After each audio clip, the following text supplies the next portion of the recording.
우리 주님의 보혈의 권세와 능력이 여러분 안에 충만하기를 바랍니다. 저는 이번 사순절 주일 예배에서 예수님의 가상 7원을 살펴보려고 합니다.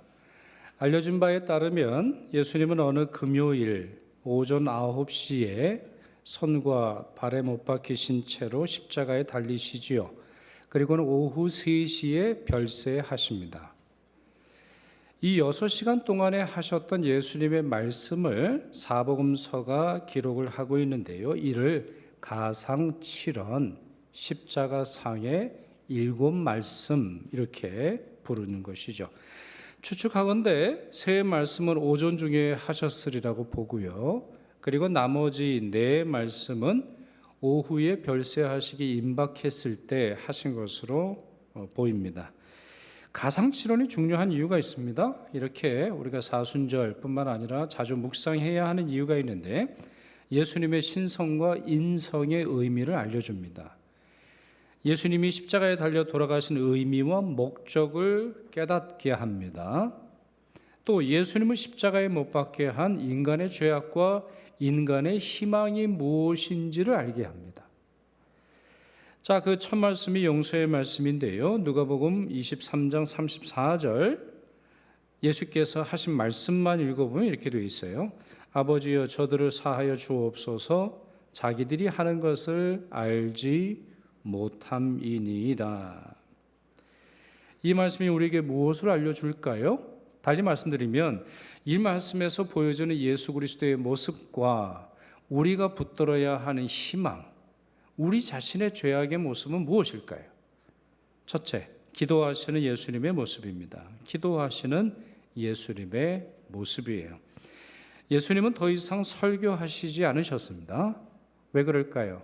제자들이 다 도망쳤기 때문이에요. 그리고 예수님 주변에는 예수님을 적대하는, 예수님을 향해 적대감을 품은 자들만 있었기 때문입니다. 예수님은 더 이상 손을 뻗어 병자들을 안수하실 수 없으셨어요. 그 이유는 예수님의 양손이 못 박히셨기 때문이죠. 예수님은 더 이상 마을마다 다니시면서 사람들에게 말씀을 전하시고 사람들을 위로하실 수 없으셨어요. 그 이유는 예수님의 양발이 못 박히셨기 때문이죠. 그러나 어떤 것으로도 기도하시는 예수님의 기도 사역을 막을 수 없었습니다. 이사야 예언에 따르면 메시아는 범죄자 중에 한 사람으로 취급이 될 뿐만 아니라 고난 중에 기도할 것이다 말씀하고 있습니다. 그 말씀이 이렇지요. 이는 그가 자기 영혼을 버려 사망에 이르게 하며 범죄자 중 하나로 헤아림을 받았음이니라. 이제 다음 주일에는 이 말씀과 관련된 걸 저희들이 살펴볼 텐데, 자, 이번 주의 강조점은 그 다음이죠. 그러나 그가 많은 사람의 죄를 담당하며 범죄자를 위하여 기도하였느니라. 스스로 범죄자들 중에 거하시면서 범죄자들, 죄인들을 위하여 기도하신다라고 하는 말씀이 이사야의 예언이 되어 있습니다. 그렇습니다. 우리가 깨달아야 돼요. 첫째, 우리가 하나님의 구원에 참여할 수 있는 것은 우리의 결심과 우리의 행동 때문이 아니라는 겁니다. 주님이 우리를 위해서 기도하셨기 때문이라고 하는 이 진리를 깨달아야 합니다. 히브리서 7장 25절 보시면 이런 말씀이 있습니다. 같이 읽지요. 그러므로 자기를 힘입어 하나님께 나아가는 자들을 온전히 구원하실 수 있으니 그들을 위하여 간구하심이라 그랬어요. 여러분 다시 문장을 살펴보죠. 여러분에게 주신 구원이 확실하고 온전한 이유는 무엇입니까? 뭘 근거로 알 수 있어요? 여러분의 행동이에요? 여러분의 결심이에요? 여러분이 잘생겼기 때문이에요? 여러분이 많은 헌금을 드리기 때문이에요? 아니에요. 여러분이 무엇을 했느냐가 아니라 예수께서 무엇을 하고 계시느냐 설명을 하고 있죠. 그러면 예수님은 뭘 하세요? 간단히 말하면 그들을 위하여 간구하십니다. 예수님의 기도는 중단되지 않아요. 예수님의 기도는 십자가에 오르사 처음으로 하신 행동일 뿐만 아니라 지금까지도 계속되는 은총이죠. 또 하나 우리가 깨달아야 될 것이 있어요. 우리도 예수님처럼 기도할 수 있다라고 하는 사실을 깨닫게 됩니다. 여러분, 인생이라고 하는 게 뭡니까? 인생이라고 하는 것이 산이 있으면 계곡이 있잖아요. 좋을 때도 있고 나쁠 때도 있잖아요. 건강할 때가 있고 병들 때가 있잖아요. 또한 나이가 어렸을 때도 있고 나이가 들어서 이제는 어떠한 것도 하기 어려운 그런 사정이 있죠. 그럴 때 달리 말씀드리면 병들거나 나이가 들거나 우리의 신체의 노쇠함으로 인해서 어떠한 것도 하기 어려울 때 우리 역시 손발이 묶여지는 것처럼 느껴질 때가 있어요. 아, 내가 아무것도 못하는구나. 내가 아무것도 생산해내지 못하는구나. 이제 내가 뭔가를 해볼 수 있는 그와 같은 상황이 아니구나. 이와 같은 것을 스스로 인정하지 않을 수 없는 때가 있다는 것이에요. 그럴 때 우리는 스스로를 비하하거나 아니면 우리 스스로 좌절하지 말아야 합니다. 낙담하지 말아야 돼요. 십자가에 달려 돌아가시는 예수 그리스도의 기도의 모습을 본받아야 합니다. 우리는 가장 어려운 순간에도 기도할 수 있고 바로 그때야말로 진정으로 기도해야 하는 것이죠. 둘째, 용서를 요청하시는 예수님의 모습을 볼 수가 있습니다. 여러분, 우리 매우 신학적인 이야기를 해보면 예수님은 이미 죄를 사하는 권세를 가지고 계신 분이세요. 그렇잖아요? 예수님은 삼위일체 하나님 한 분이시고 성자 하나님으로서 죄를 사하는 권세가 있으세요. 이미 그거는 복음서를 보면 확실히 알 수 있습니다. 한 중풍병자를 고치실 때 예수님은 누가복음 5장 20절에 있는데요. 이 사람아 내 죄 사함을 받았느니라 선언을 하십니다. 그러면서 이 일이 신성모독이다. 어떻게 하나님이 아닌 인간이 사람의 죄를 사할 수 있느냐? 신성모독 죄를 걸고 넘어지는 유대인들을 향해 이런 말씀을 하시지요.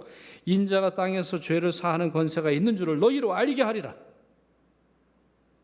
인자에게는, 메시아에게는, 그리스도에게는 죄를 사하는 권세가 있다는 것이에요. 한 여인이 예수님을 찾아왔습니다. 향유를 깨뜨려서 옥합을 가져와서 향유를 붓고 눈물로 예수님의 발을 적셨던 여인인데 그 여인에게 예수님이 이런 말씀을 하세요. 내 죄 사함을 받았느니라. 내 죄 사함을 받았느니라 말씀을 하세요. 그렇습니다. 예수님은 죄 사함의 권세를 가지신 분이에요. 그러나 십자가 상에서 예수님은 용서를 선언하신 것이 아니라 용서를 기도하십니다. 용서를 선포하시지 않으셨어요. 너희의 죄를 사하노라 말씀하지 아니하셨고 아버지 저들을 사하소서 기도하셨습니다. 저들을 사하여 주옵소서 이렇게 용서를 구하셨습니다. 그 까닭이 무엇일까요, 여러분? 왜 예수님은 용서를 선언하지 않으셨고 용서를 기도하셨을까요? 그 이유는 아마도 이미 자신의 신성과 신적인 권위를 내려놓으셨기 때문일 거예요. 자신이 가지고 있는 모든 권한과 능력을 내려놓으셨기 때문일 것입니다. 겟세마네 동산에서 예수님이 체포되시기 전에 베드로는 극렬히 저항했습니다. 자기 칼을 들고 로마 군인들과 싸우고 대제사장의 종의 귀를 잘라버리는 그러한 일을 하게 되지요. 그때 예수님이 베드로에게 이런 말씀을 하십니다. 매우 중요한 말씀인데 너는, 자 여기서 너는 베드로입니다. 내가는 이제 예수님이죠. 내가 아버지께 구하여 지금 12군단 더 되는 천사를 보내시게 할 수 없는 줄로 아느냐? 지금 네가 나를 돕는다고 생각을 하는데 내가 지금 그럴 능력이 없다라고 생각을 하는 거니? 물어보시는 거예요. 그러면서 뭐라고 말씀하시냐면 내가 만일 그렇게 하면이 무슨 말이죠? 주님의 권한을 사용하시면, 주님의 신성을 사용하시면, 주님의 권세를 사용하시면 이런 일이 있으리라 한 성경이 어떻게 이루어지겠느냐? 여기서 이런 일이 뭐예요? 사람이 되어서 사람을 위해서 돌아가셔야 하는 하나님의 성부 하나님의 말씀은 어떻게 이루어지겠느냐는 거예요. 그러니 간단히 말씀드리면 뭐지요? 예수님은 자신의 신성, 자신의 권한, 자신의 능력을 다 내려놓고 우리와 동일한 인간으로 십자가에 달리셨다는 거예요. 자신의 권한을 이용하시는 것이 아니라 우리와 동일하게, 우리와 동등하게, 우리와 똑같은 죄의 무거운 짐을 지시고 또한 우리와 똑같은 고통을 느끼시며 십자가에 달려 돌아가셨다는 것입니다. 지극한 사랑이 바로 이런 겁니다. 최고의 자비는 이런 겁니다. 내가 높은 자리에서 내가 가지고 있는 몇 푼 던져주는 자비는 주님의 자비가 아니에요. 오히려 낮아지고 내 자신의 권한을 포기하고 내 지위, 내 명예, 내가 가지고 있는 고상함, 내가 가지고 있는 아름다움, 내가 가지고 있는 안전함의 위치에서 시혜를 베푸는 것이 아니라 어려움당하는 자와 함께하고 어려움당하는 자와 함께하기 위해서 자기 권한까지도 내려놓는 것이 바로 예수님의 모습, 예수님이 우리에게 알려주신 자비의 모습인 것입니다. 셋째로 우리는 예수님의 모습을 통해서 깨달을 수 있어요. 가르침과 행동이 일치하는 예수님의 모습이 얼마나 중요한지 깨달을 수 있습니다. 사랑은 예수님의 가르침의 요체이죠. 그렇죠? 예수님의 가르침, 예수님의 교훈의 핵심은 사랑에 있어요. 그리고 용서는 사랑의 근본입니다. 용서라고 하는 것이 사랑을 실천하는 가장 중요한 실천이고 근본이라고 볼 수 있어요. 그래서 예수님은 반복하고 또 반복하면서 사랑과 용서를 말씀하세요. 사랑과 용서. 한 번은 이런 말씀을 하셨죠. 마태복음 5장 44절에서 45절입니다. 너희 원수를 사랑하며 너희를 박해하는 자를 위하여 기도하라. 대단한 말씀입니다. 너희 원수를 사랑하며 너희 박해하는 자를 위하여 기도하라. 그냥 안 본 척하고 넘어가는 것도 쉽지 않은데 그들을 위하여 기도하라. 복을 빌어주라. 그들이 잘 되도록 하라. 그들에게 하나님의 자비가 임하도록 기도하라 말씀을 하셨어요. 이같이 한즉 이렇게 해야 하늘에 계신 너희 아버지 아들이 되리니 이는 하나님이 그 해를 악인과 선인에게 비추시며 비를 의로운 자의 불의한 자에게 내려 주심이라 말씀하셨습니다. 성부 하나님이 원하시는 것은 이거예요. 기도하는 자는 복받고 기도 안 하는 자는 하나님의 벌을 받는 것이 아니에요. 크리스천은 잘 살고 크리스천 부유한 나라를 이루고 예수 안 믿는 나라는 쫄딱 망하는 게 아니에요. 가끔 이런 말을 합니다. 우리 민족이 예수를 믿었기 때문에 이렇게 잘 사는 거 아니냐 이렇게 말을 합니다만 여러분 세상에 나가보면 예수 안 믿는 나라인데 잘 사는 나라 많습니다. 대표적인 경우가 뭐예요? 중동 아니에요? 오일 달러의 위력이 얼마나 대단합니까? 단순히 중동만 잘 사는 것이 아니잖아요. 여러분 중앙아시아를 가보세요. 중앙아시아, 키르기스탄이나 카자흐스탄이나 타지키스탄을 가보세요. 오일 달러의 위력이 얼마나 대단한가. 그 오일, 신이 자기에게 이와 같은 오일을 주었다라고 하는 것을 말함으로 말미암아 많은 사람들이 거기에 굴복하는 것이 얼마나 많아요.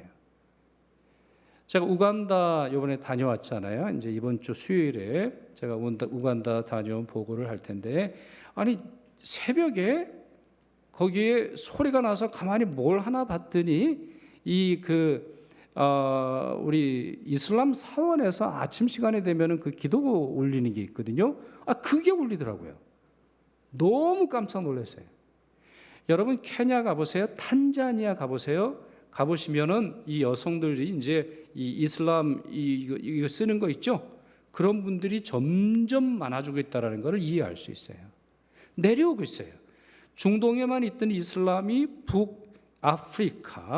북아프리카에 있던 이슬람이 사하라 사막을 넘어 남쪽으로 내려오고 있어요. 점차 내려오고 있어요. 잘 살기 때문이에요. 장학금을 줍니다. 학생들에게 장학금을 줘요. 도로를 깔아줍니다. 돈을 엄청나게 뿌리고 있어요. 그러나 종교적인 대립을 말씀드리려고 하는 것이 아니에요. 하나님의 본질적인 마음이 뭐냐는 거예요. 그동안 우리는 예수 믿는 걸로 잘 사는 것만을 목표로 했는데, 아니 지금 이 말씀을 보세요. 하나님이 원하시는 것은 무엇이지요? 악한 자들에게도 비를 내리기를 원하시는 하나님이라는 거예요. 하나님의 복을 폐쇄하고 하나님의 복이 우리 것만이라고 독점적인 지위를 말할 때 우리는 하나님의 마음을 아프게 할 수 있어요. 그래서 주님이 뭐라고 말씀하세요? 원수들을 위해서, 박해하는 자들을 위해서도 기도하고 그들이 행복하도록 하라, 이렇게 말씀을 하고 있는 것입니다. 대단한 말씀이에요. 그런데요, 더 대단한 건 뭐예요? 예수님은 말씀만 하시는 것이 아니라 그대로 사셨다는 거예요. 십자가 그 모진 고통을 당하시면서까지도 자신의 원수들을 위해서 기도하고 계십니다. 만약 예수님이 이 용서와 사랑을 가르치시기만 하고 그대로 살지 아니하셨다면 우리의 구세주는 되지 않으실 거예요. 누가 그분을 믿겠어요? 그분은 철학자거나 아니면 사상가에 불과할 뿐이죠. 그러나 예수님은 말씀하신 대로 사셨어요. 우리는 어떻습니까? 여러분 어떻습니까? 어제와 오늘의 말이 다르죠. 말과 행실이 다릅니다. 아닙니다. 그러한 모습으로는 예수님의 모습을 닮을 수 없어요. 예수 그리스도께서 주시는 구원의 능력을 온전히 살아갈 수 없음을 기억해야 하겠습니다. 넷째로, 무지한 인간의 모습입니다. 인간의 무지한 모습을 오늘 본문을 통해서 확인할 수 있습니다. 주님께서 이런 말씀을 하십니다. 자기들이 하는 것을 알지 못함이니이다. 저들이 지금 무슨 행동을 하는지 알지 못합니다. 저들이 하는 행동이 예수님 자신에게 어떤 의미가 있는지, 저들이 하는 행동의 결과가 자신들에게 어떠한 결과로 주어지는지 알지 못하고 있습니다. 이렇게 말씀을 하세요. 여러분은 이런 일 거의 없으시겠습니다만, 여러분 교통경찰관에 잡혀보면요, 교통경찰관에 잡혀보면 주로 어떤 일이에요? 신호를 위반했다거나 아니면은 과속을 했다거나, 이게 이제 제일 많을 텐데, 자, 교통경찰들에게 잡히면 또 범칙금 통지서를 주려고 하면 우리가 어떻게 하죠? 우리가 주로 어떻게 해요? 변명해요. 근데 어떻게 변명하는지 여러분 잘 모르시죠? 별 해본 적이 없으시니까 주로 몰랐습니다, 이런 말을 해요. 과속하셨습니다. 네? 제가 과속을 했다고요? 저는 다리가 저려가지고 저는 이 제대로 꽉 밟지를 못합니다. 아니 왜 가속을 했지? 신호 위반하셨습니다. 네? 제가 빨간불에 지나쳤다고요? 아이고 내가 왜 이런 일을 했을까? 사실은 알고 있으면서 지금 빨리 가려고 다 그랬으면서도 몰랐다고 변명합니다. 자, 몰랐다고 변명하는 이유는 뭐예요? 의도적인 죄보다 모르고 지은 죄가 가벼울 것이라고 생각을 하기 때문이에요. 틀린 말은 아니에요. 베드로가 이런 말을 했어요. 바울이 이런 말을 했습니다. 고린도전서 2장 8절입니다. 이 지혜는 이 세대의 통치자들이 한 사람도 알지 못하였나니 만일 알았더라면 영광의 주를 십자가에 못 박지 아니하였으리라 라는 말씀이 있어요. 알았다면 저렇게 죄를 저지르지는 않았으리라, 이렇게 바울이 설명을 하는데, 예수님도 아마 같은 의도에서 이 말씀을 하지 않으셨나 싶어요. 예수님이 우리를 위해서 대신 변명해 주세요.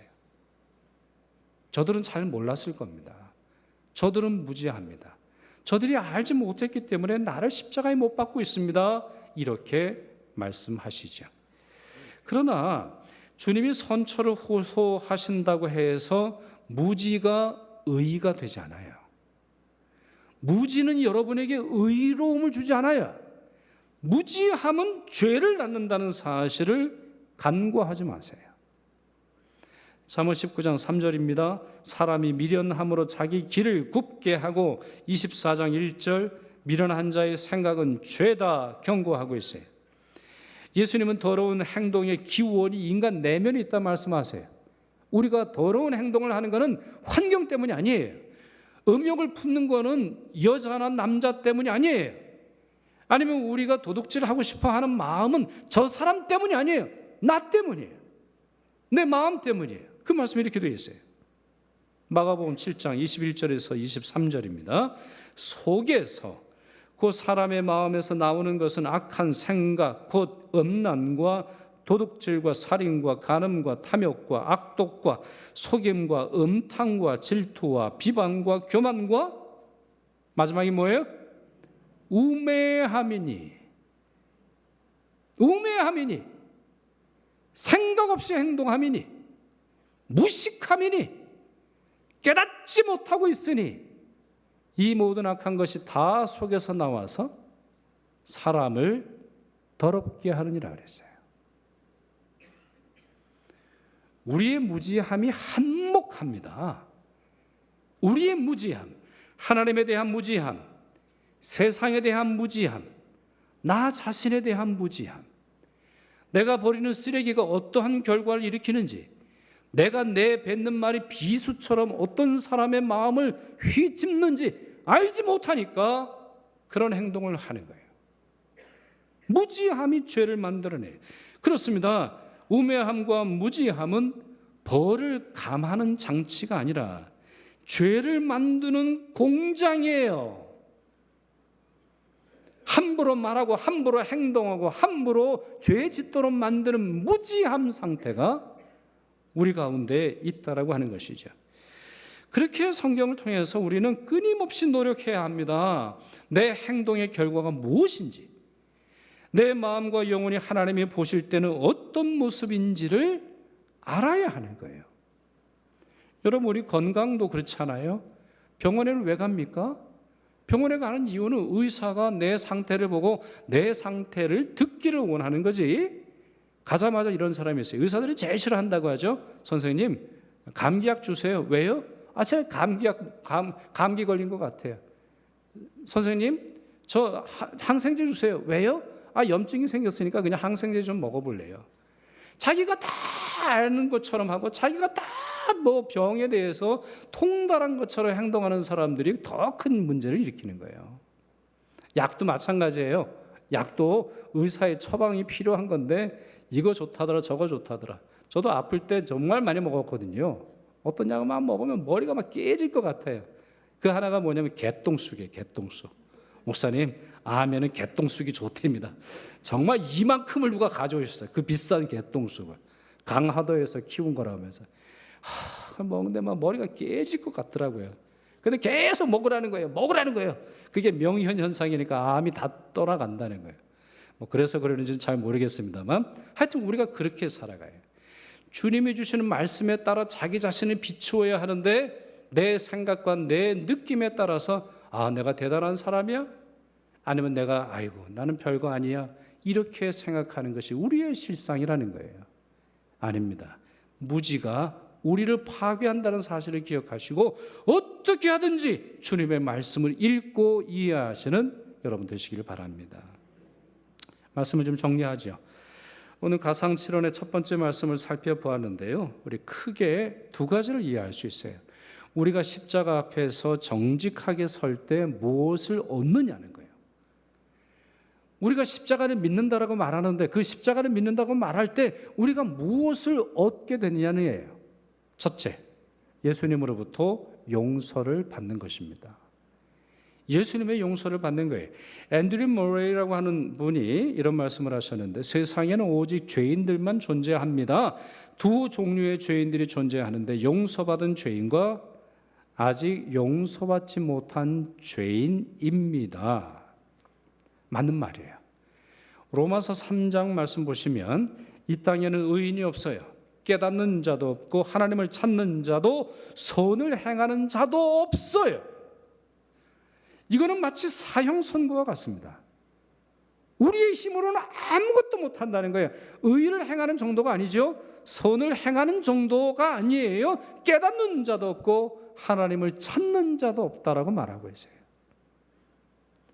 어디에서 희망이 오겠습니까? 무엇에 우리의 삶에 희망을 걸 수 있겠어요? 우리의 힘으로는 우리의 죄를 해결할 능력이 없는 것이죠. 그러니 사랑하는 여러분, 주님을 의존하십시오. 여러분의 죄를 들춰내시거나 보복하지 아니하시고 여러분을 용서해 달라고 말씀하셨던, 여러분이 무지하다, 안다면 저렇게 행동하지 않았을 것이다 말씀하시는 주님을 의지하시고 믿으시고 간절히 회개하시기를 바랍니다. 요한일서 1장에 이런 말씀이 있습니다. 만일 우리가 우리 죄를 자백하면, 스스로 고백하면 그는 미쁘시고 의로우사 우리 죄를 사하시며 우리를 모든 불의에서 깨끗하게 하실 것이요. 그 다음 말씀 잘 들으세요. 만일 우리가 범죄하지 아니하였다 하면, 나는 깨끗하고 고상하고 아무 문제가 없고 저 사람이 문제고 내 남편이 문제고 내 아내가 문제고 목사가 문제고 장로가 문제고 권사 집사 저 사람이 문제고, 이런 식으로 말한다고 하면 하나님을 거짓말하는 이로 만드는 것이니 또한 그의 말씀이 우리 속에 있지 아니하리라. 거꾸로 말씀을 해석해 볼까요? 하나님의 말씀이 없는 자들의 특징이 있다는 거예요. 더 정확한 말씀 뭐예요? 크리스천이 아닌데 크리스천인 것처럼 행동하는 사람이 있다는 거예요. 어떤 사람들이에요? 자기는 의로운 척, 아무 문제가 없는 척 하면서 남의 죄를 들추어내는데 열심을 내는 사람은 단순히 그 일로 말미암아 하나님을 분노케 하는 정도가 아니라 그 마음에 말씀이 없다는 거예요. 왜요? 말씀은 거울과 같이 자신을 비추니까. 말씀 앞에 서는데 자기의 죄를 깨닫는데도 불구하고 남의 죄만 들춰낼 수 있나요? 아니에요. 그렇기에 주님을 진정으로 믿는 자는, 말씀이 그 안에 있는 자는 자백합니다. 고백해요. 자신의 연약함과 자신이 죄인됨을 고백하고 주님의 용서를 구하게 되는 것이죠. 둘째로, 우리는 십자가 앞에 설 때에 주님의 명령을 듣게 됩니다. 주님의 명령을 듣게 돼요. 그것이 무엇이지요? 예수님처럼 기도하고 용서하라는 명령입니다. 흥미로운 사실은 여러분 성경에도 관주가 대부분 있을 텐데 오래된 누가복음 사본에는 이 구절이 빠져 있어요. 빠져 있습니다. 여러분 성경을 이제 집에 돌아가셔서 찬찬히 살펴보시면 그 내용이 나올 거예요. 괄호해가지고 1번 괄호 이렇게 해서 설명이 되어 있을 거예요. 여러분 그 이유가 무엇일까요? 과거에는 성경을 손으로 썼단 말이에요. 인쇄를 하지 않았단 말이에요. 판을 찍어가지고 거기서 인쇄를 하잖아요. 손으로 썼단 말이에요. 근데 누군가는 의도적으로 그 말씀을 뺐어요. 아버지요, 저들의 죄를 사하소서, 저들은 저들이 하는 일을 알지 못함이니이다 라고 하는 말씀을 뺐단 말이에요. 왜 그럴까요? 왜 뺐을까요? 저는 어떤 학자들의 말에 동의하는데, 자신들의 메시아를 거부했던 이스라엘 사람들이 예수님의 자비를 받는 이 모습이 싫었다는 거예요. 이해가 돼요. 우리도 그렇게 하니까 이해가 돼요. 아니, 저 사람이 어떻게 은혜를 받습니까? 아니, 저런 인간이 어떻게 주님으로 말미암아 용서를 받을 수 있나요? 아니, 저 사람이 어떻게 하나님의 용서와 하나님의 자비와 긍휼과 하나님의 사랑을 받을 수 있나요? 나는 못 견디겠습니다. 이러한 것이 우리의 실상이에요. 우리의 모습이에요. 그렇게 내가 싫어하고 내가 증오하고 내가 저 사람은 죄인이야 낙인을 찍은 사람이 은혜 받고 저 사람과 함께 예배하는 것이 우리에게는 극도로 어려운 일이에요.